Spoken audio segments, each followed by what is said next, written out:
हमारी हुकूमत ने एहसास प्रोग्राम शुरू किया, दुनिया ने सराहा। खौफ है ऐसे हालात पैदा न हो जाएं कि आवाम को रोक न सके। इमरान खान ने डिजिटल फोरम से खिताब करते हुए कहा कि माशी चैलेंजेस से निपटने के लिए हिकमत अमली बनाना शुरू कर दी। साबिक वजीर आजम ने डिजिटल सेशन में सवालात का जवाब देते हुए कहा कि इलेक्शन में ताखीर होगी, यह हुकूमत तबाही फैलाती रहेगी। जब इनफ्लोज भी नहीं आनी, डॉलर शॉर्टेज भी है, लाइबिलिटीज नहीं मीट करनी, तो प्रेशर तो रुपए पे पड़ते जाएगा। इस पे सिर्फ हाल ही एक है, पॉलिटिकल स्टेबिलिटी। जब एक गवर्नमेंट आती है इलेक्ट होके 5 साल के लिए, लोगों को कॉन्फिडेंस होता है, फिर वो प्लानिंग करते हैं, वो तभी आपकी इकोनॉमी उधर से चलनी शुरू होगी। आलमी इदारे पाकिस्तान में हालात मजीद खराब होने की पेशगोई कर रहे हैं। इस वक्त मुल्क को बड़े फैसलों की जरूरत है।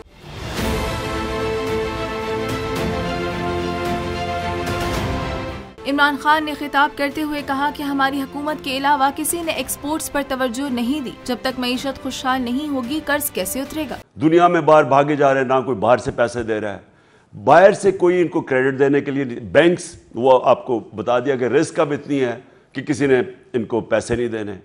मेरा खौफ है, जो वर्ल्ड बैंक भी कह रहा है, जो IMF कह रहा है, कि पाकिस्तान में पॉलिटिकल अनरेस्ट हो जाएगा। अभी तक तो हम जलसे आते हैं, लोग जलसे अटेंड करके चले जाते हैं। IMF प्रोग्राम के बावजूद रुपए की कदर गिर रही है। मौजूदा दौर में कोई सरमायाकार पाकिस्तान नहीं आ रहा। पाकिस्तान का कर्जा बढ़ता जा रहा है। बार बार कह रहा हूँ कि जल्द अज जल्द इलेक्शन होने चाहिए।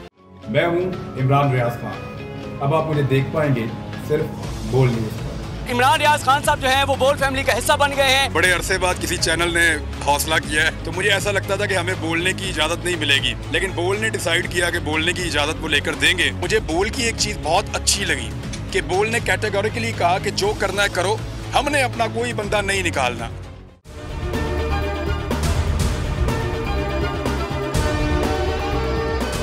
सबसे ज्यादा व्यूज, सबसे ज्यादा रील्स और सबसे ज्यादा रेटिंग के साथ बोल अब भी नंबर 1 पोजीशन पर बरकरार। सब्सक्राइब करें और बेल दबाएं ताकि कोई खबर रह न जाए।